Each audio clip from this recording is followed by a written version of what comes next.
We were one of the 20 families that were relocated to Elliott Lake, Ontario in 1966.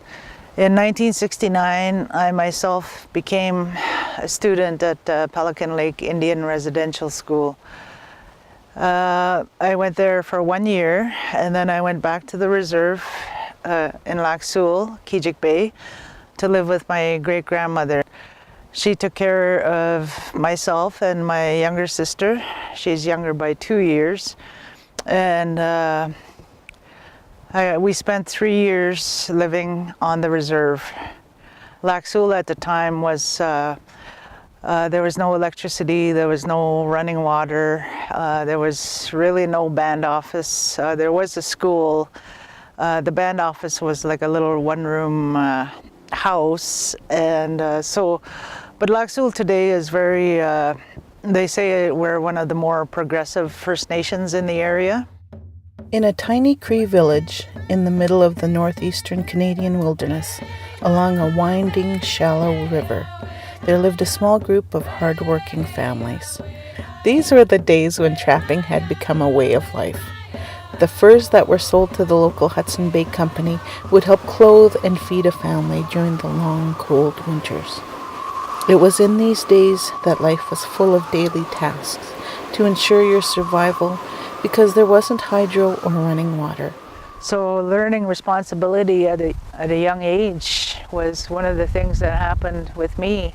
When we were living on the reserve with my great-grandmother, she would also drink and be drunk for a few days. I would take care of my little sister, and I knew that my poor little sister, she might have been maybe 5 or 6 years old. She would be crying because she was hungry or because she was cold. We'd have to find places to sleep. We'd be looking for food to eat. That's the situation we were in for us on the reserve. It wasn't just us, it was other kids too. The Crees had been exposed to new religions, and there was an Anglican church in their community. But they still remembered the old teachings and legends of the ancestors, a way that was ancient but beginning to fade as new teachings and a new way of life began to take hold. It was during this time of great transition that something happened to serve as a lesson to the Cree families. My biggest role models, I guess from when I was young, I think my great-grandmother.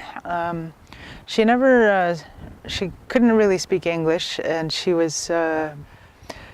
spoke Ojibwe, and she lived, during those years that I lived with her, she was living alone because our great-grandfather died, so she was alone.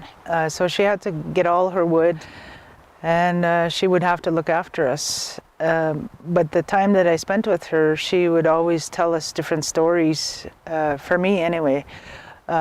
She would start in the morning until late at night. I can't even remember half the stories, I only remember a few. Families had started noticing that the dogs were going missing. Wolf tracks had been found around the community.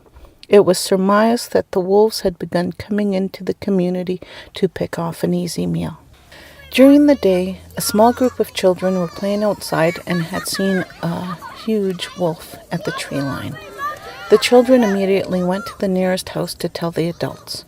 The men of the village decided to set traps to rid the community of this wolf. Families were warned to stay out of the woods. More daytime sightings of the same wolf occurred and more dogs disappeared. This wolf had managed to evade the traps that were set for it. One of the stories I tell is about going to my first peace march. And when I went there, I couldn't figure out where to march within that march because there were banners and people were walking behind the Union Local number 101, nurses for social responsibility, and Anyway, I got to the end of the march and there was a little corrugated cardboard sign and it said others. There was a bunch of punkers and I guess misfits, kind of. So that's where I ended up marching on my first peace march. Jane was 83 and was the matriarch of her family. She had always kept the old ways and traditions close to her.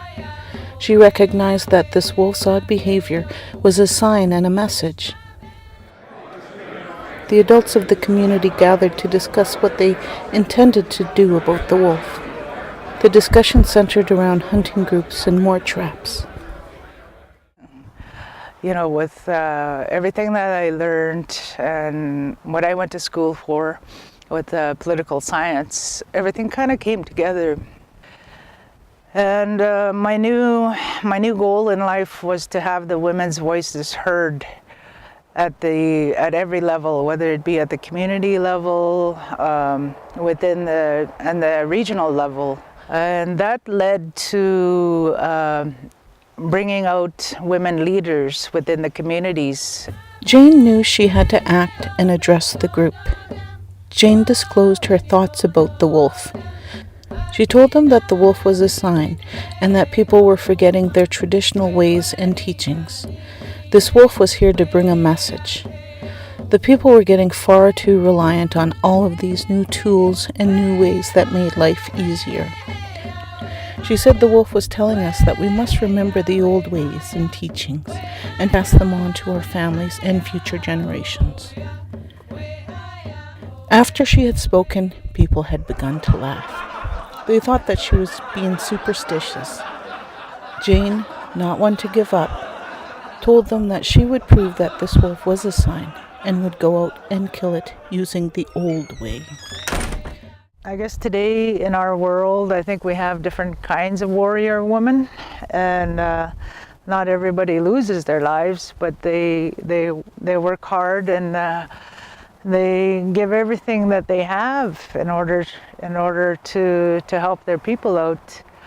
And they might not have degrees, they might not have a high-paying job or even be employed, but yet when a crisis happens in the community, these women are the ones who will step up and make sure that everybody is taken care of within the family and within the community. I would consider them also warriors on a day-to-day basis. That evening, Jane packed up a sled with a small amount of supplies.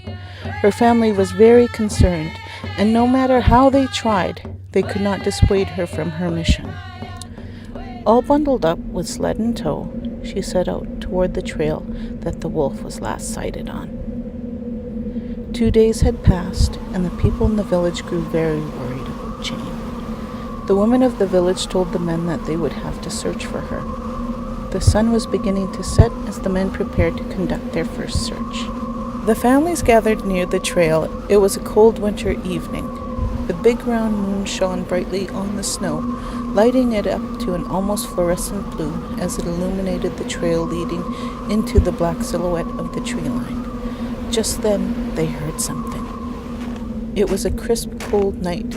They could hear footsteps crunching the hard, packed snow coming from down the trail. They all waited in silence as the dark figure grew nearer. Out of the darkness came the familiar form of Jane. In tow was a dead wolf on the sled.